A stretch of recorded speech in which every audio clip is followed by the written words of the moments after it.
Hello friends, मैं नीलम पांडे अपने YouTube channel में आप सभी दोस्तों का स्वागत करती हूँ।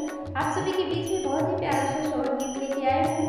आशा करती हूँ आप लोगों को पसंद आए। प्लीज शॉर्ट गीत पसंद आए तो चैनल को सब्सक्राइब कीजिए, वीडियो को लाइक कीजिए, शेयर कीजिए, प्यारा सा कमेंट जरूर दीजिएगा। आइए गीत का आनंद लेते हैं।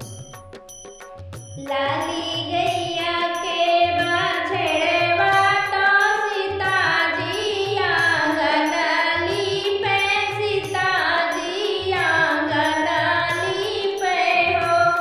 लाली गैया के लाल बाछड़वा तो सीताजी आंगनली पे, सीताजी आंगनली पे हो।